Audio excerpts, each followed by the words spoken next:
박진수가 술에 취해 빈소에서 고함을 지르기 시작했다. 뭐가 이렇게 시끄러워? 우리 아버지가 뭐라고 이렇게 많이 왔어? 조문객들이 놀라서 돌아보는 가운데 박진수는 더욱 거세게 소리쳤다. 당신들이 뭔데? 우리 가족 사이 끼어들어? 우리 아버지 그냥 실패자야. 이순이가 맞장구를 치며 외쳤다. 맞아요. 우리 집 안망신만 쫓다고요. 빈소 안이 얼어붙는 순간 영정사진 속 박노수가 모든 걸 지켜보고 있었다. 가족들의 잔혹한 모욕에 조문객들은 분노와 실망으로 자리를 떠나기 시작했다. 여러분, 지금부터 들려드릴 이야기는 정말 충격적입니다. 가족들조차 실패자라고 부르며 모욕했던 한 할아버지의 진실이 밝혀지는 순간, 여러분도 분명 소름이 돋을 거예요. 이런 감동적인 이야기를 더 많이 들으시고 싶다면 무료인 구독 버튼과 좋아요 한 번씩 눌러주세요. 그럼 지금부터 이야기 시작하도록 하겠습니다. 서울 외곽의 낡은 단층 주택 골목길, 이른 새벽부터 리어카 끄는 소리가 들립니다. 80세의 박노수가 오늘도 폐지를 주우러 나서는 모습이죠. 구부정한 등과 주름진 손으로 리어카를 밀며 걸어가는 뒷모습이 참 쓸쓸해 보입니다. 오늘은 좀 많이 주워야 할 텐데. 박노수는 혼잣말을 중얼거리며 골목을 빠져나갑니다. 동네 사람들은 그를 보며 고개를 흔들죠. 저 할아버지 참 불쌍해. 자식들은 어디 갔는지 혼자서 저렇게 고생하고 계시네. 박노수의 하루는 새벽 5시에 시작됩니다. 단지 하방에서 일어나 찬물로 세수를 하고 어제 남은 밥 한 공기로 간단히 끼니를 때우죠. 그리고는 리어카를 끌고 나가서 온종일 폐지와 고철을 주워 모읍니다. 허리가 아파도 다리가 저려도 멈출 수가 없어요. 그래야 그날 하루 끼니라도 해결할 수 있으니까요. 동네 사람들 사이에서 박노수는 가난한 호랍이 영감으로 통합니다. 몇 년 전 아내를 먼저 보내고 난 후로는 완전히 혼자가 되었거든요. 아들 둘이 있긴 하지만 큰아들은 사업에 실패한 후로 아버지를 멀리하고 있고 작은아들 역시 자신의 생활에 바빠서 아버지에게 신경 쓸 여유가 없습니다. 아버지, 돈도 없으면서 무슨 아버지 노릇을 하려고 그러세요? 큰 며느리가 몇 달 전에 던진 말이 아직도 박노수의 가슴을 아프게 합니다. 그 말을 들은 후로는 아예 아들네 집에 가는 것도 포기했어요. 자식들에게 짐이 되고 싶지 않았거든요. 박노수의 반지 하방은 참으로 초라합니다. 겨우 8평 남짓한 공간에 낡은 침대 하나, 작은 옷장 하나, 그리고 2구가스레인지가 전부죠. 벽지는 습기 때문에 군데군데 벗겨져 있고 겨울이면 찬바람이 스며들어옵니다. 화장실은 밖에 있어서 밤에 나가기가 여간 불편한 게 아니에요. 오후가 되면 박노수는 주운 폐지를 고물상에 가져갑니다. 할아버지, 오늘 건 양이 좀 적네요. 2,000원밖에 안 나와요. 고물상 주인의 말에 박노수는 그저 고개를 끄덕일 뿐입니다. 2,000원이라도 있으면 라면 한 봉지라도 살 수 있으니까요. 돈이 많이 필요한 날도 있습니다. 병원에 가야 할 때나 약을 사야 할 때죠. 그럴 때면 박노수는 하루 종일 더 멀리까지 나가서 폐지를 주워 모읍니다. 때로는 밤늦게까지 거리를 돌아다니며 조금이라도 더 주우려고 애쓰죠. 80세의 몸으로는 참 힘든 일이지만 어쩔 수 없습니다. 동네 마트에서 장을 볼 때면 박노수는 항상 가격표를 꼼꼼히 확인합니다. 1,000원짜리 라면도 비싸게 느껴지는 현실이죠. 가끔 마트 사장이 상한 지 얼마 안 된 반찬을 조금씩 나눠주기도 하는데 그럴 때면 박노수는 정말 고마워합니다. 그런 작은 배려가 큰 힘이 되거든요. 저녁이 되어 반지 하방으로 돌아오면 박노수는 작은 가스레인지에 라면을 끓여 먹습니다. 가끔은 계란 하나를 넣을 수 있는 날도 있지만 대부분은 라면만으로 저녁을 때우죠. 혼자 먹는 저녁은 참 적막합니다. 텔레비전 소리만이 적막을 달래주는 유일한 벗이에요. 밤이 되면 박노수는 침대에 누워 천장을 바라봅니다. 내가 뭘 잘못했을까? 이런 생각이 머릿속을 맴돌아요. 젊었을 때는 나름대로 열심히 살았다고 생각하는데 왜 이렇게 쓸쓸한 노년을 보내게 된 걸까요? 가족들은 왜 이렇게 냉정해진 걸까요? 가끔 박노수는 옛 추억에 잠깁니다.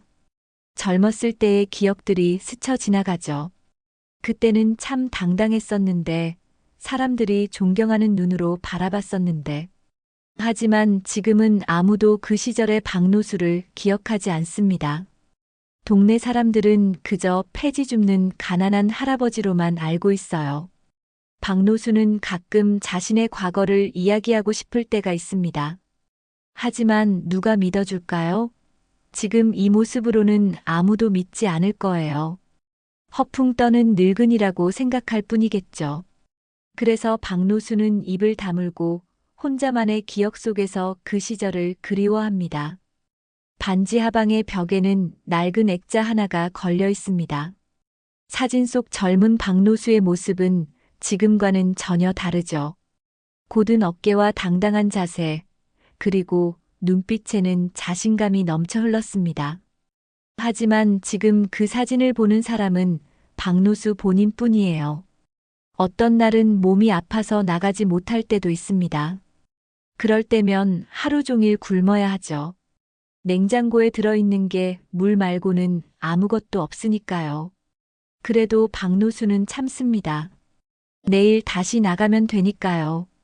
이렇게 하루하루를 버텨내는 것이 그의 삶이 되었습니다.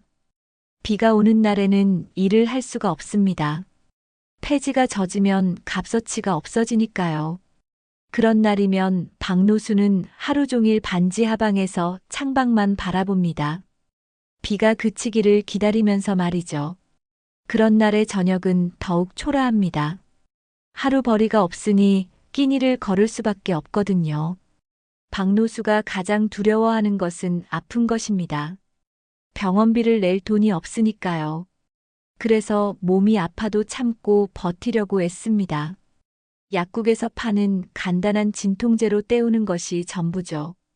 그것마저도 비싸게 느껴지는 현실이 안타깝습니다. 그래도 살아야지. 하루하루 버텨야지.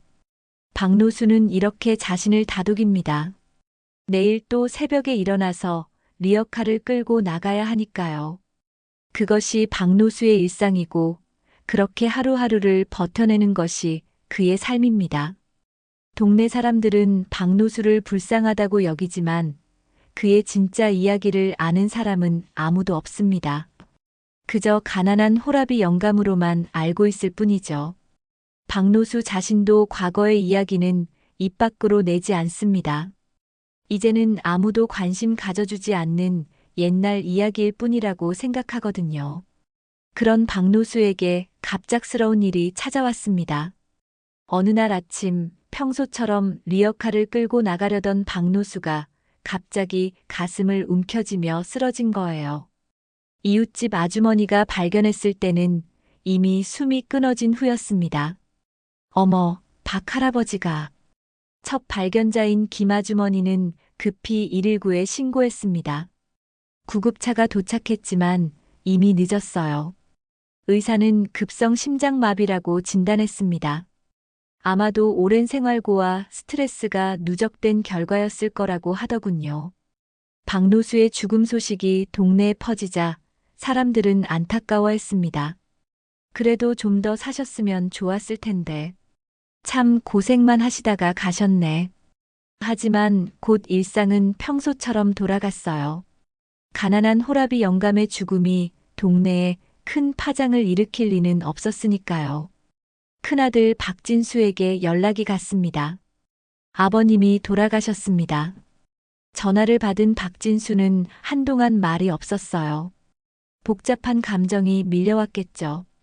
미안함과 후회, 그리고 한편으로는 부담에서 벗어났다는 안도감까지. 작은 아들 박민수도 마찬가지였습니다. 장례식장은 정말 초라했습니다. 서울 외곽의 작은 장례식장, 그것도 가장 싼 빈소였어요. 관도 가장 저렴한 것으로 준비했습니다. 박진수와 박민수 형제는 장례비를 반반씩 내기로 했지만 그마저도 부담스러워했어요. 아이고, 돈만 나가네. 이런 식으로 장례 치르는 게 맞나? 큰 며느리 이순이가 남편에게 투덜댔습니다. 그냥 화장해서 간단히 처리하는 게 어때요? 어차피 올 사람도 없는데 뭐하러 이렇게까지. 박진수도 속으로는 그런 생각이었어요. 빈소에는 화환 하나 없었습니다. 영정사진만 달랑 걸려있고 제사상도 간소하기 그지없었죠. 문상객도 거의 없었어요. 동네 몇몇 아주머니들이 잠깐 들렀다 가는 정도였습니다. 참 쓸쓸하네 하고 고개를 흔들며 나가는 모습이 더욱 처량하게 느껴졌어요. 가족들마저 제대로 지키지 않았습니다. 박진수는 회사 일이 있다며 중간중간 나갔다가 왔고 박민수도 마찬가지였어요. 며느리들은 아예 오지 않는 날도 있었습니다. 죽은 사람이 뭘 알겠어요. 그냥 형식적으로만 하면 되는 거 아닌가요? 이순이는 주변 사람들에게 계속 불평을 늘어놓았습니다. 아무도 안 오는 장례식 치르느라 돈만 깨지게 생겼네요. 진짜 억울해 죽겠어요. 심지어는 조문객들 앞에서도 그런 말을 서슴지 않았어요. 듣는 사람들이 민망해할 정도였습니다. 박진수도 아버지에 대한 원망이 컸습니다. 평생 가족한테 도움 하나 못 주고 죽어서까지 돈 들게 하시네. 형제끼리 만나면 그런 이야기만 나왔어요. 아버지의 삶을 돌아보거나 추모하는 시간은 없었습니다. 작은 며느리 김미경도 별반 다르지 않았습니다. 시아버님이 살아계실 때도 우리한테 뭘 해주신 게 있어요? 이제 와서 장례비까지 내야 하다니. 가족들끼리 모이면 아버지에 대한 원망과 불만만 쏟아져 나왔어요. 이틀째 되는 날, 빈소는 더욱 을씨년스러웠습니다. 찾아오는 사람도 거의 없고 가족들은 지루해했어요. 언제까지 이렇게 있어야 하는 거야? 박민수가 투덜댔습니다. 그냥 내일 발인하면 안 될까? 빈소 한쪽 구석에서는 손자 손녀들이 스마트폰만 들여다보고 있었습니다. 할아버지의 죽음보다는 자신들의 일상이 더 중요했던 거죠. 가끔 문상객이 오면 인사는 하지만 그마저도 형식적이었어요. 장례식장 직원들도 이런 분위기를 느꼈는지 별 관심을 두지 않았습니다. 어차피 돈 없는 집 장례식이니까 대충 해도 되겠네 하는 태도가 역력했어요. 심지어는 다른 빈소보다 음향시설도 형편없었고 청소도 제대로 안 해줬습니다. 저녁 시간이 되면 가족들은 근처 식당에서 밥을 먹었습니다. 그런데 그때도 아버지 이야기는 거의 나오지 않았어요. 오히려 앞으로 아버지 집은 어떻게 처리할지, 남은 짐은 누가 정리할지 그런 현실적인 이야기만 했습니다. 아버지 방에 있는 물건들 중에 팔만한 거라도 있을까? 박진수가 물었습니다. 글쎄요, 별로 없을 것 같은데요. 다 낡은 것들 뿐이잖아요. 박민수가 답했어요. 아버지의 유품보다는 처분할 짐으로 생각하는 모습이었습니다. 심지어 보험금 이야기까지 나왔습니다. 아버지가 보험이라도 들어놓으셨으면 좋았을 텐데. 그런 여유가 어디 있었겠어요. 하루하루 사는 것도 힘드셨는데. 결국 장례비는 고스란히 자식들 몫이 되었고 그것도 부담스러워했어요. 빈소의 정막은 마치 박노수의 삶을 그대로 옮겨놓은 듯 했습니다. 살아생전에도 외로웠던 박노수는 죽어서도 외로웠어요. 영정사진 속의 박노수는 무표정한 얼굴로 이 모든 상황을 지켜보고 있는 것만 같았습니다. 가끔 동네 어르신들이 와서 좋은 곳으로 가셨을 거예요 라고 위로의 말을 해주시지만 가족들의 반응은 시큰둥했어요.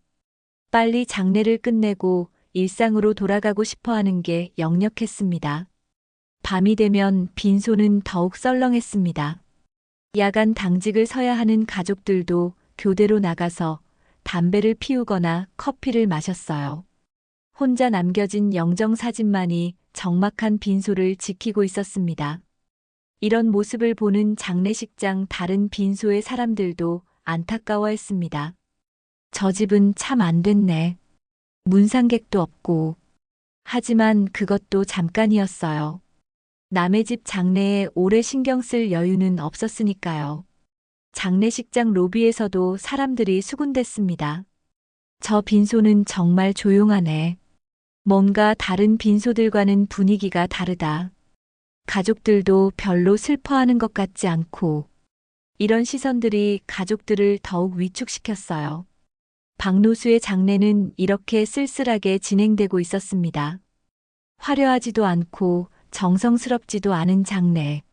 마치 그의 인생이 그랬던 것처럼 말이에요. 하지만 아무도 모르고 있었습니다.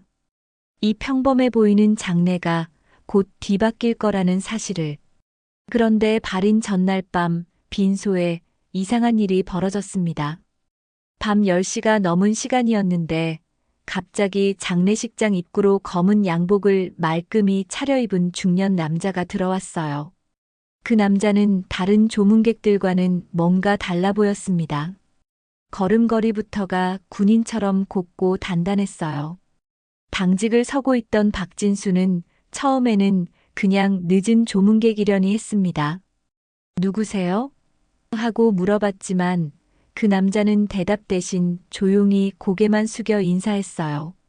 그리고는 빈소 안으로 들어가서 박노수의 영정 앞에 섰습니다. 그 남자는 분향을 올리는 모습도 남달랐습니다. 향을 피우고 절을 올리는 게 아니라 영정 앞에서 똑바로 선 채로 거수 경례를 했어요. 그것도 군대식으로 말이죠. 오른손을 이마에 대고 한참 동안 그 자세를 유지했습니다. 박진수는 어리둥절했습니다.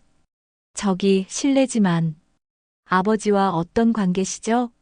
하고 물어봤지만 그 남자는 여전히 경례 자세를 유지한 채 입을 열지 않았어요. 마치 무언의 대화를 나누는 것처럼 박노수의 영정만 바라보고 있었습니다. 한참 후에야 그 남자가 입을 열었습니다. 지휘관님, 목소리가 떨리고 있었어요. 이렇게 가시다니. 그 말을 듣는 순간 박진수는 더욱 당황했습니다. 지휘관이라니? 우리 아버지가 무슨 지휘관이라는 말인가? 그 남자는 계속해서 경례 자세를 유지하며 중얼거렸습니다. 죄송합니다, 지휘관님. 늦었습니다. 그리고는 주머니에서 작은 메모지를 꺼내 영정 앞에 놓았어요. 무엇인지 궁금했지만 박진수는 차마 들여다볼 수가 없었습니다. 이때 빈소 밖에서 지켜보던 다른 조문객들이 수군거리기 시작했습니다. 저 사람 누구야? 왜 저렇게 경례를 하고 있지? 뭔가 심상치 않은데? 평범하게 진행되던 장례 분위기가 갑자기 긴장감으로 바뀌었어요. 그 남자는 경례를 마친 후에도 한동안 영정 앞에 서 있었습니다. 마치 박노수와 무언의 대화를 나누는 것처럼 말이죠. 그러다가 갑자기 뒤돌아서서 박진수에게 다가왔어요.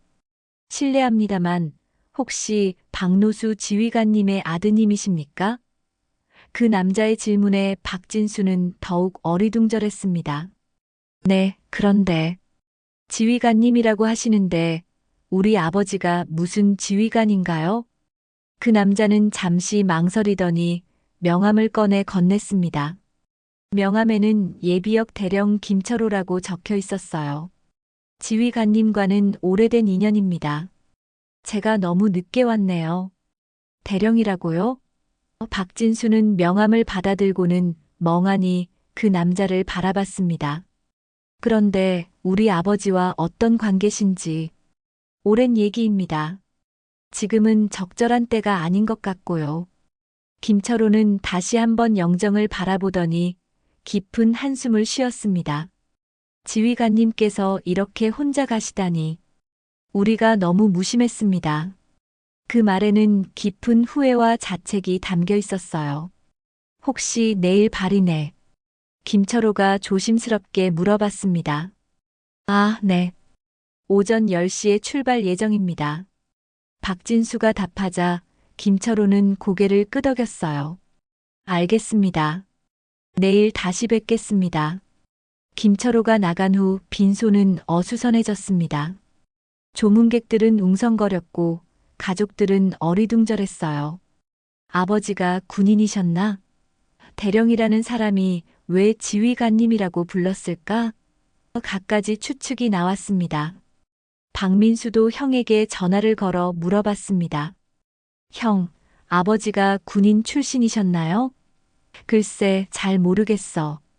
아버지가 그런 얘기를 하신 적이 있나? 형제는 아버지의 과거에 대해 거의 아는 게 없다는 걸 깨달았어요. 이순희도 남편을 추궁했습니다. 당신 시아버님이 뭔가 숨기고 계신 게 있었던 거 아니에요? 아니야, 나도 모르는 일이야. 아버지가 그런 얘기 하신 적 없어. 박진수도 혼란스럽기는 마찬가지였습니다. 그날 밤 가족들은 잠을 이루지 못했습니다. 갑자기 나타난 낯선 남자와 지휘관이라는 호칭, 그리고 대령이라는 계급, 모든 게 수수께끼였어요. 평범한 폐지 줍는 할아버지였던 아버지에게 이런 과거가 있었다는 게 믿어지지 않았습니다. 새벽녘 박진수는 아버지의 반지 하방을 뒤져보기로 했습니다.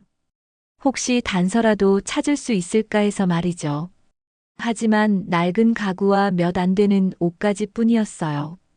그나마 찾은 건 벽에 걸린 오래된 사진 한 장뿐이었습니다. 그 사진 속에는 젊은 박노수가 군복을 입고 서 있었습니다. 계급장은 잘 보이지 않았지만 분명히 군인의 모습이었어요. 하지만 그것만으로는 어떤 지위에 있었는지 알 수 없었습니다. 동네 김아주머니에게 물어봐도 별 도움이 되지 않았습니다. 박 할아버지가 옛날에 군인이셨다는 얘기는 들었는데 자세한 건 모르겠어요. 워낙 말씀을 안 하셨거든요. 발인 당일 아침이 되었습니다.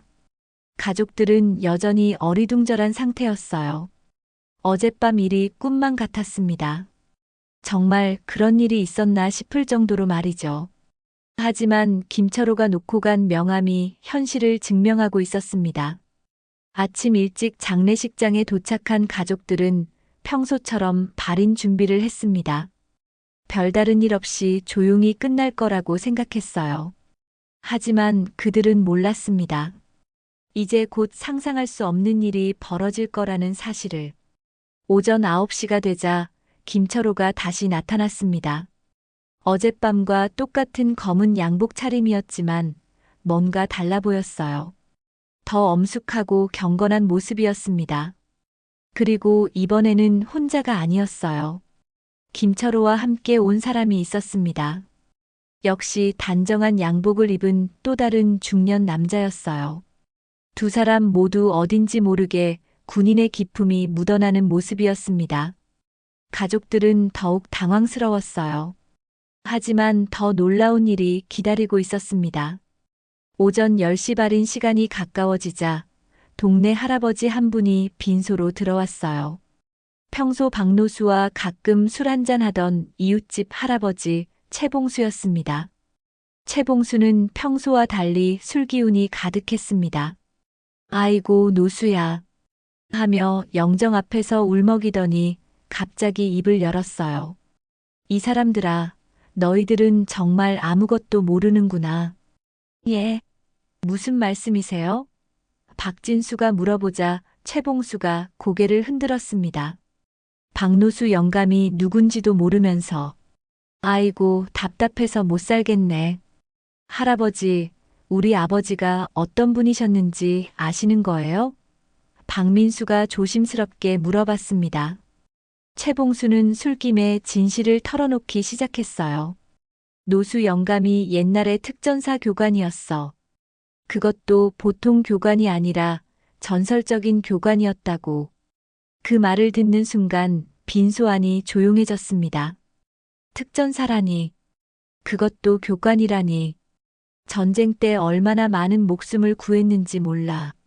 내가 직접 들은 얘기야. 최봉수는 계속해서 이야기를 이어갔습니다. 하지만 노수 영감은 한 번도 자랑한 적이 없었지. 그냥 조용히 사셨어. 김철호가 최봉수의 말을 듣고 고개를 끄덕였습니다. 맞습니다. 박노수 지휘관님은 우리의 스승이셨습니다. 저와 많은 동료들의 목숨을 구해주신 분이에요. 박진수와 박민수는 믿을 수가 없었습니다. 평생 패지나 죽던 아버지가 특전사 교관이었다니. 그것도 많은 사람의 목숨을 구한 영웅이었다니. 꿈만 같은 이야기였어요. 하지만 가족들의 반응은 여전히 시큰둥했습니다. 이순이가 코웃음을 쳤어요. 그래봤자 옛날 얘기 아닌가요? 지금 보세요. 가진 게 뭐가 있어요? 그 말에 최봉수가 화를 냈습니다. 이것들아, 그게 중요한 게 아니야. 너희 아버지가 얼마나 훌륭한 분이었는지 알아야지. 하지만 이순이는 듣지 않았어요.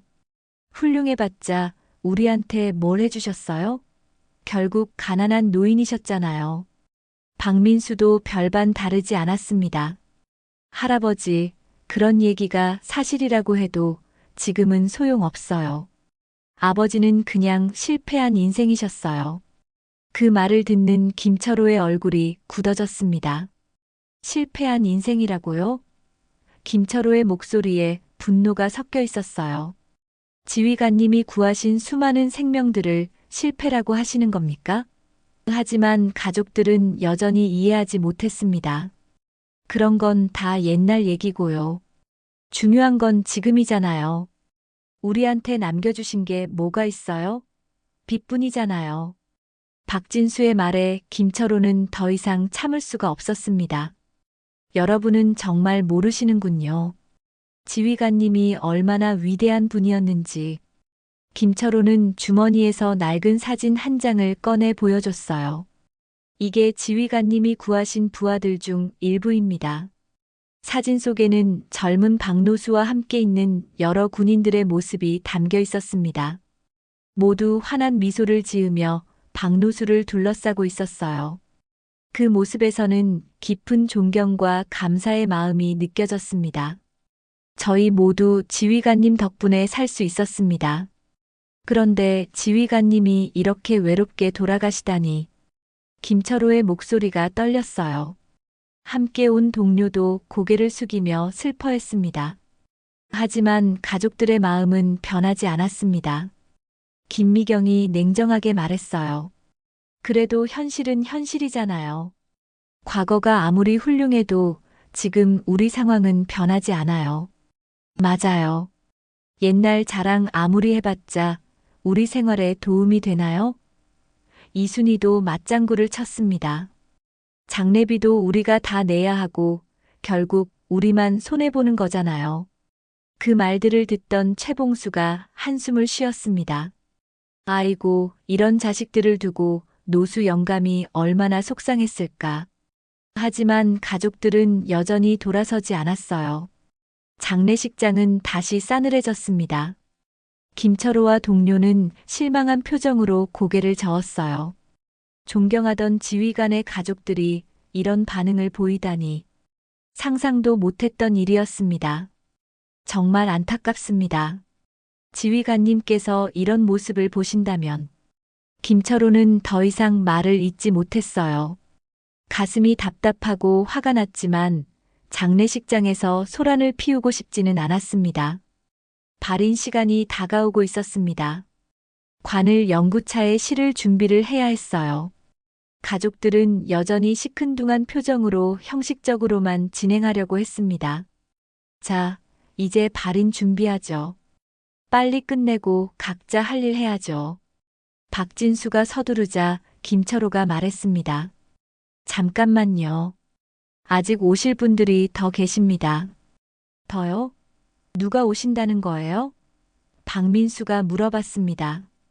김철호는 입을 다물고 시계만 바라봤어요. 곧 모든 게 밝혀질 거라는 듯이 말이죠.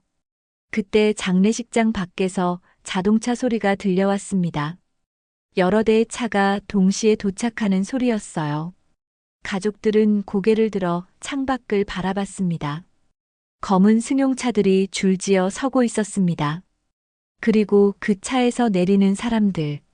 모두 단정한 양복을 입고 있었지만 걸음걸이와 자세에서 군인임을 알 수 있었어요. 가족들은 어리둥절했습니다. 저 사람들이 다 우리 아버지 때문에 온 건가요? 하지만 이것은 시작에 불과했습니다. 더 큰 놀라움이 기다리고 있었거든요. 검은 승용차에서 내린 사람들이 하나둘씩 장례식장으로 들어왔습니다. 모두 예의 바른 모습으로 조문을 왔지만 가족들은 여전히 냉담했어요. 오히려 귀찮다는 표정을 숨기지 않았습니다. 발인이 시작되려는 그때 박진수가 술에 취한 채로 나타났습니다. 어젯밤부터 계속 마셨던 모양이에요. 비틀거리며 빈소 안으로 들어와서는 갑자기 고함을 지르기 시작했습니다. 뭐가 이렇게 시끄러워?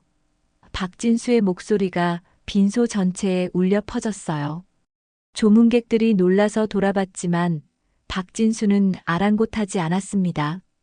술 기운에 완전히 취해 있었거든요. 야, 너희들 다 뭐야? 우리 아버지가 뭐라고 이렇게 많이 왔어? 박진수는 조문객들을 향해 손가락질하며 소리쳤습니다. 김철호가 말리려고 했지만 박진수는 더욱 거세게 반발했어요. 당신들이 뭔데 우리 가족사에 끼어들어? 우리 아버지 그냥 실패자야, 실패자. 그 말을 듣는 순간 빈소 안이 얼어붙었습니다. 조문객들의 얼굴에 충격과 분노가 스쳐 지나갔어요. 박진수는 멈추지 않았습니다. 오히려 더욱 격해졌어요. 평생 우리한테 뭘 해줬어? 아무것도 없잖아. 돈도 없고 집도 없고 결국 폐지나 주우며 살다가 죽었잖아. 그만하세요. 김철호가 큰 소리로 제지했지만 박진수는 들을 생각이 없었습니다. 뭐가 그만해? 사실이잖아. 우리 아버지는 그냥 가난한 늙은이였어. 이순희도 남편을 부추겼습니다. 맞아요.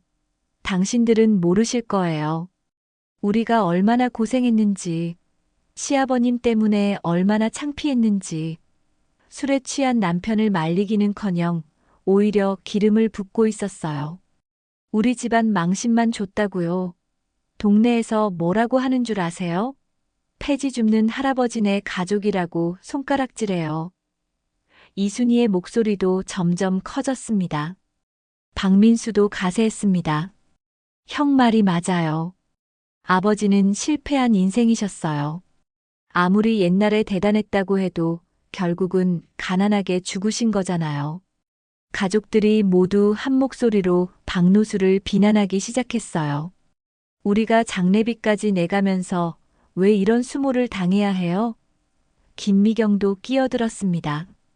시아버님이 살아계실 때도 우리한테 도움 하나 안 되셨는데 죽어서까지 우리를 힘들게 하시네요. 조문객들은 믿을 수 없다는 표정으로 이 광경을 지켜봤습니다. 존경하던 지휘관의 가족들이 이런 모습이라니 상상도 못했던 일이었어요. 어떤 조문객은 주먹을 불끈 쥐기도 했습니다. 그만하십시오.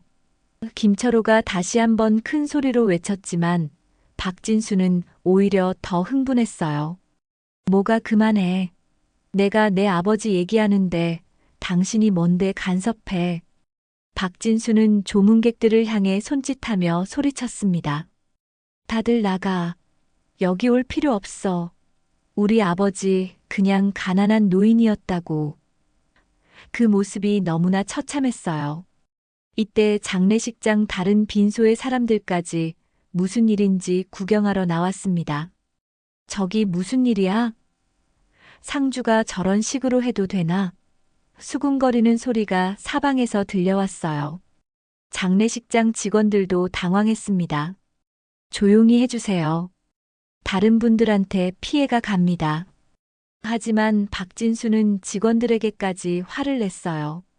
우리가 돈 내고 쓰는 곳인데 뭔 상관이야. 조문객들 중 몇몇은 참다 못해 자리를 떠나기 시작했습니다. 이런 모욕을 당할 수는 없다. 지휘관님이 이런 걸 보신다면 하며 분개하는 모습이었어요. 하지만 김철호는 끝까지 자리를 지켰습니다. 지휘관님을 끝까지 모셔야 합니다. 다른 몇몇 조문객들도 김철호와 함께 남았어요. 가족들의 모욕에도 불구하고 박노수에 대한 존경심을 버리지 않았습니다. 박진수는 계속해서 소리를 질렀습니다. 우리 아버지가 뭐가 대단해? 그냥 실패자라고. 패지나 죽던 거지였어. 그 말을 들을 때마다 조문객들의 얼굴이 일그러졌어요. 당신들도 다 속은 거야. 우리 아버지 그런 사람 아니에요. 박진수는 비틀거리며 영정사진을 가리켰습니다. 저 사진 속 모습도 다 가짜야. 실제로는 그냥 가난한 늙은이였다고. 이순이도 맞장구를 쳤습니다. 맞아요. 우리가 얼마나 부끄러웠는지 몰라요. 시아버님 때문에 고개 들고 다니지도 못했어요. 며느리마저 시아버지를 공개적으로 모욕하는 모습이었습니다. 그 순간 빈소안이 완전히 얼어붙었습니다. 조문객들은 분노와 실망으로 가득 찬 눈빛으로 가족들을 바라봤어요. 어떤 이는 주먹을 떨었고 어떤 이는 눈물을 글썽였습니다. 최봉수 할아버지가 참다 못해 소리쳤습니다. 이놈들아, 너희가 사람이냐? 너희 아버지가 얼마나 훌륭한 분이었는데. 하지만 가족들은 듣지 않았어요. 할아버지도 속으신 거예요. 우리 아버지는 그런 사람이 아니었어요. 박민수까지 나서서 최봉수를 무시했습니다. 그냥 허풍쟁이 늙은이였다고요. 조문객들 중에서 떠나는 사람들이 늘어났습니다. 더 이상 참을 수 없다. 이런 모욕을 당할 이유가 없다. 하지만 그래도 몇몇은 끝까지 남아서 박노수를 지키려고 했어요. 장례식장은 완전히 아수라장이 되었습니다. 가족들의 고함 소리, 조문객들의 분개하는 목소리, 그리고 떠나는 사람들의 발걸음 소리. 모든 게 뒤섞여서 혼란스러웠어요. 박노수의 마지막 길이 이렇게까지 비참해야 하는 걸까요? 가족들의 모욕과 조문객들의 실망, 그리고 빈소를 떠나는 사람들. 영정사진 속의 박노수는 이 모든 상황을 어떤 마음으로 바라보고 있을까요? 하지만 아무도 몰랐습니다. 이 모든 혼란이 곧 반전될 거라는 사실을. 진실이 드러나는 순간이 다가오고 있다는 걸. 장례식장이 아수라장이 된 바로 그때 입구 쪽에서 새로운 인물이 나타났습니다. 깔끔한 군복을 입은 한 사람이 조용히 빈소 안으로 들어왔어요. 가슴에는 여러 개의 훈장이 달려 있었고 어깨에는 별이 3개나 붙어 있었습니다. 그 사람의 등장과 함께 빈소 안 분위기가 갑자기 바뀌었습니다. 소란을 피우던 박진수도 순간 입을 다물었어요. 뭔가 범상치 않은 기운이 느껴졌거든요. 조문객들도 모두 그쪽으로 시선을 돌렸습니다. 그 군인은 천천히 박노수의 영정 앞으로 다가갔습니다. 그리고는 곧바로 거수 경례를 올렸어요. 다른 조문객들과는 차원이 다른 엄숙함이었습니다. 빈소 안이 숙연해질 정도였어요. 경례를 마친 후 그 군인은 뒤돌아서서 가족들을 바라봤습니다. 그리고는 주머니에서 명함을 꺼내 박진수에게 건넸어요. 명함을 받아든 박진수의 얼굴이 순간 굳어졌습니다. 국방부 장성회 소속 중장 정태영입니다. 중장이라는 말에 빈소 안 모든 사람들이 놀랐어요. 중장이면 군에서도 최고 위급 장성이잖아요. 그런 분이 왜 여기에? 정태영 중장은 차분하지만 위험 있는 목소리로 말했습니다. 박노수 장군님께 마지막 경례를 드리러 왔습니다. 그 말을 듣는 순간 가족들은 완전히 얼어붙었어요. 장군님이라고? 잠깐만요, 장군님이라고 하셨나요? 박진수가 떨리는 목소리로 물어봤습니다. 우리 아버지가 무슨 장군인가요? 아직도 믿을 수 없다는 표정이었어요. 정태영 중장은 고개를 끄덕였습니다. 박노수 준장님은 우리 모두의 스승이시자 영웅이셨습니다. 많은 군인들이 장군님 덕분에 목숨을 구할 수 있었어요. 준장이라는 말에 가족들은 더욱 당황했습니다. 준장이면 장성급 장교잖아요. 그런 높은 지위에 있었던 아버지를 그들은 평생 폐지 줍는 할아버지로만 알고 있었던 거예요. 그런데 정태영 중장이 말을 이었습니다. 방금 전까지 들린 이야기가 사실인가요? 가족분들이 장군님을 모욕했다는 그 말에 가족들의 얼굴이 새하얗게 질렸어요. 박진수는 급히 변명하려고 했습니다. 아, 아닙니다. 제가 술을 마셔서 잠깐 실수를. 하지만 정태영 중장의 차가운 시선 앞에서는 말이 제대로 나오지 않았어요. 실수라고 하셨나요? 정태영 중장의 목소리에 분노가 섞여 있었습니다. 국가 영웅을 실패자라고 부른 게 실수라는 말씀인가요? 그 말에 가족들은 할 말을 잃었어요. 이순이가 떨리는 목소리로 말했습니다. 저희는 정말 몰랐어요. 시아버님이 그런 분이셨는지. 하지만 이미 늦었어요. 모든 모욕적인 발언들이 다 들렸거든요. 정태영 중장은 냉정하게 말했습니다. 모르셨다고요? 그렇다면 왜 알려고 하지 않으셨나요? 아버님의 과거에 관심조차 없으셨던 건가요? 가족들은 고개를 숙일 수밖에 없었어요. 박노수 준장님은 6.25 전쟁 때 수많은 목숨을 구하셨습니다. 특전사 교관으로서 많은 젊은이들을 훈련시켜 전장에서 살아남을 수 있게 해주셨어요. 정태영 중장의 설명이 계속되었습니다. 장군님이 가르치신 전술과 정신력으로 살아남은 군인들이 수백 명에 이릅니다. 그 군인들이 다시 고향으로 돌아가서 가정을 이루고 자식들을 키웠어요. 결국 장군님 덕분에 수천 명의 생명이 이어진 셈이죠. 가족들은 점점 작아졌습니다. 이런 위대한 분을 그들은 평생 폐지 줍는 가난한 할아버지로만 생각했던 거예요. 그리고 심지어는 모욕까지 했고요. 그런데 그런 분의 가족들이 정태영 중장이 말을 멈췄습니다. 너무 분하고 실망스러워서 말을 계속할 수 없었던 거예요. 빈소 안 분위기는 더욱 무거워졌습니다. 김철호가 정태영 중장에게 다가가서 속삭였습니다. 중장님, 사실 지휘관님께서 살아계실 때 정말 어려우셨어요. 가족들이 도움을 주지 않아서. 그 말을 들은 정태영 중장의 얼굴이 더욱 굳어졌어요. 도움을 주지 않았다고요? 정태영 중장이 가족들을 노려봤습니다. 국가 영웅인 아버님을 혼자 두고 어떻게 그럴 수 있었나요? 가족들은 땀을 뻘뻘 흘리며 고개만 숙이고 있었어요. 박민수가 떨리는 목소리로 말했습니다. 저희는 정말 몰랐어요. 아버님이 그런 말씀을 안 하셔서. 하지만 변명으로 들릴 뿐이었어요. 말씀을 안 하셨다고요? 정태영 중장이 반문했습니다. 그렇다면 여러분이 물어보셨나요? 아버님의 과거에 대해 관심을 가져보셨나요?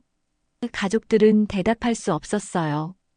이때 빈소 밖에서 또 다른 소음이 들려왔습니다. 여러 대의 차량이 동시에 도착하는 소리였어요. 정태영 중장이 시계를 보더니 고개를 끄덕였습니다. 이제 다른 분들도 오실 시간이군요. 정태영 중장이 말했습니다. 가족들은 궁금해했어요. 또 누가 온다는 건지. 이미 충분히 당황스러운 상황인데. 빈소 입구로 새로운 사람들이 들어오기 시작했습니다. 모두 군복을 입고 있었어요. 계급장을 보니 대령, 중령, 소령. 모두 고위급 장교들이었습니다. 한 명, 두 명이 아니라 줄지어 들어왔어요. 가장 앞선 대령이 정태영 중장에게 경례를 올렸습니다. 보고드립니다. 박노수 준장님께 최후의 경례를 드리러 왔습니다. 그 말에 가족들은 더욱 놀랐어요. 저 사람들이 다 우리 아버지 때문에. 박진수가 중얼거렸습니다. 믿을 수 없다는 표정이었어요. 평생 무시했던 아버지에게 이렇게 많은 고위 군인들이 경의를 표하러 온다니. 군인들은 하나씩 박노수의 영정 앞에서 경례를 올렸습니다. 모두 진심 어린 존경의 표현이었어요. 어떤 이는 눈물을 글썽이기도 했습니다. 그만큼 박노수를 존경하고 있었던 거죠. 이 모든 광경을 지켜보던 가족들은 이제야 깨달았습니다. 자신들이 얼마나 큰 실수를 했는지, 얼마나 훌륭한 아버지를 무시하고 모욕했는지. 하지만 이미 늦었어요. 빈소는 이제 완전히 다른 분위기가 되었습니다. 엄숙하고 장엄한 분위기였어요. 가족들의 모욕과 소란이 무색할 정도로 말이죠. 이제 곧 더 큰 반전이 기다리고 있었습니다. 발인 행렬이 시작되려는 바로 그 순간 장례식장 밖에서 엄청난 일이 벌어지고 있었습니다. 검은 제복을 입은 장군들이 줄줄이 장례식장 앞에 도열하기 시작한 거예요. 육군, 해군, 공군의 현역 지휘관들이 모두 모였습니다. 가족들은 창밖을 내다보며 입을 다물지 못했습니다. 저게 다 뭐야? 박진수가 떨리는 목소리로 중얼거렸어요. 장례식장 앞 도로가 군복 입은 사람들로 가득 찼습니다. 지나가던 사람들도 모두 멈춰서서 구경할 정도였어요. 정태영 중장이 창밖을 보더니 고개를 끄덕였습니다. 모두 오셨군요.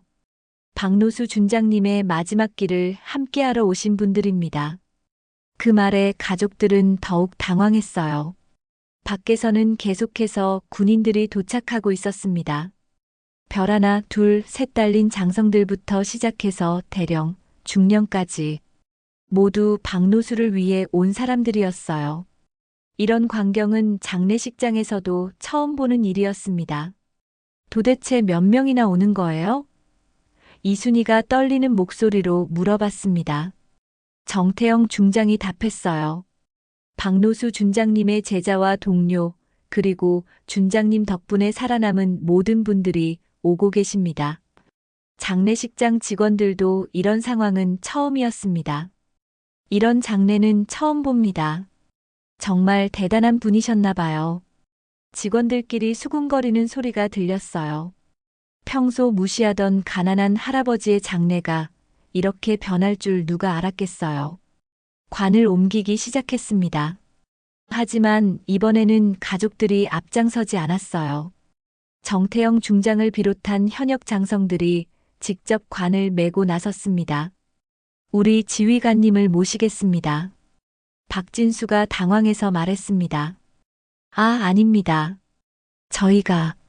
하지만 정태영 중장이 단호하게 대답했어요. 아닙니다. 이것은 우리의 의무입니다. 지휘관님께서 우리를 위해 하신 일을 생각하면 이 정도는 당연한 거예요. 연구차 주변으로 수많은 군인들이 도열했습니다. 모두 부동자세로 서서 박노수의 마지막 길을 지켜보고 있었어요. 그 모습이 얼마나 장엄하던지 지나가던 시민들도 모두 멈춰서서 경의를 표했습니다. 우리 지휘관님의 마지막 길을 지켜야 한다. 정태영 중장의 우렁찬 목소리가 울려 퍼졌습니다. 그 순간 모든 군인들이 일제히 거수 경례를 올렸어요. 수백 명이 동시에 경례하는 모습은 정말 감동적이었습니다. 가족들은 이 모든 광경을 멍하니 바라볼 뿐이었습니다. 몇 시간 전까지만 해도 실패자라고 욕했던 아버지가 이렇게 많은 사람들의 존경을 받고 있다니 믿을 수가 없었어요. 박민수가 눈물을 글썽이며 말했습니다. 형, 우리가 정말 잘못했나 봐. 하지만 박진수는 여전히 현실을 받아들이기 힘들어했어요. 아직도 믿어지지 않아. 연구차가 출발하자 군인들이 뒤를 따랐습니다. 마치 국가 원수의 장례식 같은 모습이었어요. 가족들은 뒤쪽에서 따라가며 이 모든 상황을 지켜봤습니다. 주변 사람들의 시선이 따가웠어요. 저분이 정말 대단한 분이셨나 봐요. 그런데 가족들은 왜 저렇게 뒤에 있죠? 시민들의 수군거림이 들렸습니다. 가족들은 얼굴을 들 수가 없었어요. 화장장에 도착해서도 놀라운 일이 계속되었습니다. 화장장 직원들까지 줄지어 서서 경례를 올렸어요. 이런 분의 장례를 모시게 되어 영광입니다. 평소 무뚝뚝하던 화장장 직원들이 이렇게 정중하게 굴다니. 마지막 고별식이 시작되었습니다. 정태영 중장이 추도사를 읽기 시작했어요. 박노수 준장님은 우리 모두의 영웅이셨습니다. 조국과 민족을 위해 평생을 바치신 진정한 군인이셨어요. 준장님의 가르침 덕분에 수많은 젊은이들이 전장에서 살아남을 수 있었습니다.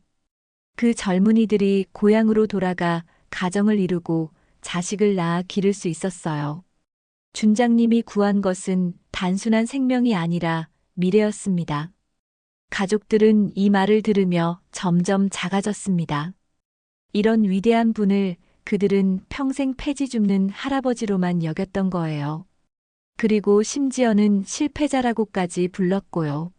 하지만 준장님은 자신의 공적을 자랑하지 않으셨습니다. 조용히 살아가시며 마지막까지 겸손하셨어요. 그것이 진정한 영웅의 모습입니다. 정태영 중장의 목소리가 떨렸어요. 추도사가 끝나자 모든 군인들이 목소리를 모아 외쳤습니다. 박노수 준장님 고맙습니다. 그 소리가 화장장 전체에 울려 퍼졌어요. 듣는 사람들의 가슴이 뭉클해질 정도였습니다. 이때 가족들 중에서 박노수의 손녀 박수진이 앞으로 나왔습니다. 대학생인 수진이는 할아버지의 진실을 알고 나서 큰 충격을 받았어요. 떨리는 목소리로 말을 시작했습니다. 할아버지, 죄송해요. 저희가 정말 몰랐어요. 수진이의 눈에서 눈물이 흘러내렸습니다. 할아버지가 이렇게 훌륭한 분이셨는데 저희는 왜 알려고 하지 않았을까요? 가족들도 이제야 깨달았습니다. 자신들이 얼마나 큰 실수를 했는지. 평생 무시하고 외면했던 아버지가 실제로는 이렇게 존경받는 분이었다니. 장례식장은 이제 눈물바다가 되었습니다. 군인들도 시민들도 그리고 마침내 가족들까지도 울고 있었어요. 박노수의 진정한 모습이 드러나는 순간이었습니다. 화장이 시작되기 전 정태영 중장이 마지막으로 말했습니다. 준장님, 이제 편히 쉬십시오. 우리가 준장님의 뜻을 이어받아 조국을 지키겠습니다. 그리고는 마지막 경례를 올렸어요. 모든 군인들이 일제히 경례를 올리며 박노수를 배웅했습니다. 그 모습은 정말 장엄하고 감동적이었어요. 가족들은 그제야 고개를 떨구며 자신들의 잘못을 깨달았습니다. 화장이 끝나고 유골함을 받을 때까지도 군인들은 자리를 지켰습니다. 평소라면 가족들만 받는 유골함을 정태영 중장이 직접 받아 가족들에게 정중히 전해주었어요. 준장님을 잘 모셔드리겠습니다. 박진수는 떨리는 손으로 아버지의 유골함을 받았습니다. 그 무게가 전과는 전혀 달리 느껴졌어요. 단순한 뼈가루가 아니라 위대한 영웅의 마지막 모습이라는 걸 이제야 깨달았거든요. 화장장을 나서며 정태영 중장이 가족들에게 말했습니다. 준장님의 진짜 이야기를 알려드리고 싶습니다. 시간이 되시면 언제든 연락 주세요. 명함을 건네며 진심 어린 표정을 지었어요. 집으로 돌아가는 길, 가족들은 아무 말도 하지 않았습니다. 차 안은 무거운 침묵으로 가득했어요. 각자 머릿속으로는 온갖 생각이 돌고 있었겠지만 쉽게 입 밖으로 낼 수는 없었습니다. 박노수의 반지 하방에 도착했을 때 그곳은 전과 완전히 달라 보였습니다. 낡고 초라한 방이 아니라 한 영웅이 마지막까지 머물렀던 소중한 공간으로 느껴졌어요. 가족들은 조심스럽게 방 안으로 들어갔습니다. 벽에 걸린 오래된 사진을 다시 자세히 들여다봤습니다. 젊은 박노수가 군복을 입고 당당히 서 있는 모습. 이제야 그 사진 속 인물이 얼마나 대단한 분이었는지 알 것 같았어요. 박민수가 옷장을 열어봤습니다. 낡은 옷들 사이에서 군번줄 하나를 발견했어요. 형, 이것 봐. 녹슨 군번줄이었지만 그 의미는 남달랐습니다. 아버지가 평생 간직해온 군인 정신의 상징이었거든요. 이순이가 서랍을 뒤지다가 낡은 편지 몇 통을 찾았습니다. 이게 뭐죠? 편지를 펼쳐보니 옛 부하들이 보낸 감사 인사였어요. 지휘관님 덕분에 살 수 있었습니다. 아직도 지휘관님 가르침을 잊지 않고 있습니다. 같은 내용들이었어요. 가족들은 이제야 아버지의 진짜 모습을 알게 되었습니다. 겉으로는 가난한 폐지 줍는 할아버지였지만 속으로는 자신의 과거를 자랑스럽게 여기며 살아가셨던 거예요. 다만 가족들에게 부담을 주고 싶지 않아서 말씀하지 않으셨던 거죠. 며칠 후 정태영 중장의 연락을 받고 가족들이 국방부를 찾아갔습니다. 그곳에서 박노수의 더 자세한 이야기를 들을 수 있었어요. 얼마나 많은 사람들을 구했는지, 얼마나 존경받는 분이었는지. 준장님은 정말 겸손한 분이셨어요. 자신의 공적을 전혀 자랑하지 않으셨거든요. 정태영 중장이 설명해 줬습니다. 그래서 가족분들이 모르셨을 수도 있다고 생각해요. 그날 저녁 박노수의 손녀 박수진이 가족들 앞에서 다짐했습니다. 저 군인이 될 거예요. 할아버지처럼 나라를 지키는 사람이 되고 싶어요. 손에는 할아버지의 군번줄을 꼭 쥐고 있었어요. 할아버지, 정말 죄송해요. 그리고 자랑스러워요. 수진이의 눈에서 눈물이 흘러내렸습니다. 앞으로는 할아버지 부끄럽지 않게 살게요. 꼭 훌륭한 군인이 되겠어요. 박진수도 이제야 입을 열었습니다. 아버지, 정말 죄송합니다. 목소리가 떨리고 있었어요. 평생 아버지를 오해하고 살았네요. 이제라도 알게 되어서, 아니, 너무 늦게 알게 되어서 더 죄송해요. 박민수 역시 고개를 숙였습니다. 아버지께서 살아계실 때 왜 이런 걸 물어보지 않았을까요? 우리가 너무 무관심했어요. 아버지는 실패자가 아니라 진짜 영웅이셨는데. 이순이와 김미경도 마찬가지였습니다. 시아버님 정말 죄송해요. 그렇게 훌륭한 분을 몰라 뵈었네요. 며느리들까지도 이제는 시아버지를 존경하는 마음으로 바라보게 되었어요. 가족들은 박노수의 유골함을 국립묘지에 모시기로 했습니다. 정태영 중장이 주선해준 덕분에 국가유공자 묘역에 모실 수 있게 되었거든요. 준장님께서 마땅히 계셔야 할 곳입니다. 국립묘지 안치식에도 많은 군인들이 참석했습니다. 이번에는 가족들도 당당하게 앞자리에 앉을 수 있었어요. 아버지를 자랑스러워하는 마음으로 말이죠. 안치식이 끝난 후 수진이는 할아버지 묘비 앞에서 다시 한번 다짐했습니다. 할아버지, 꼭 할아버지 같은 군인이 될게요. 그리고 할아버지 이야기를 많은 사람들에게 들려줄게요. 박진수와 박민수도 아버지 묘비 앞에서 약속했습니다. 아버지, 앞으로는 아버지를 자랑스럽게 여기며 살겠습니다. 그리고 아버지의 정신을 잊지 않겠어요. 몇 달 후 수진이는 정말로 사관학교에 지원했습니다. 할아버지의 뜻을 이어받겠다는 지원 동기를 적었어요. 그리고 당당히 합격했습니다. 할아버지의 후손답게 훌륭한 군인이 되어가고 있어요. 가족들도 이제는 달라졌습니다.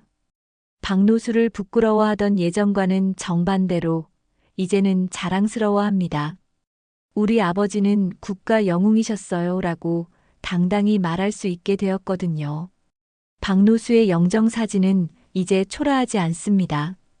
국립묘지에 모셔진 위대한 영웅의 모습으로 기억되고 있어요.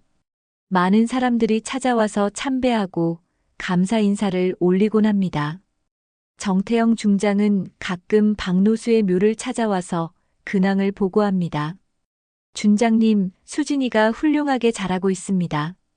준장님께서 보시면 정말 자랑스러워 하실 거예요. 박노수의 삶은 마침내 진실로 존중받게 되었습니다. 겉으로는 가난했지만 속으로는 누구보다 부유했던 영혼, 평생 조국과 동료들을 위해 살았던 진정한 영웅의 모습으로 기억되고 있어요. 그리고 가족들은 깨달았습니다. 진정한 성공이 무엇인지, 진정한 영웅이 무엇인지를. 돈이나 지위가 아니라 다른 사람을 위해 살아가는 마음이 가장 소중한 것이라는 걸 말이죠. 박노수 할아버지의 이야기 어떠셨나요? 진정한 영웅은 화려한 겉모습이 아니라 다른 사람을 위해 살아가는 마음에 있다는 걸 다시 한번 깨닫게 되는 이야기였습니다. 여러분도 주변에 평범해 보이는 어르신들을 다시 한번 돌아보시는 계기가 되었으면 좋겠어요. 이런 의미 있는 이야기가 더 많은 분들께 전해질 수 있도록 무료인 구독과 좋아요, 그리고 댓글로 여러분의 생각을 남겨주세요. 다음에도 더 감동적인 이야기로 찾아뵙겠습니다. 감사합니다.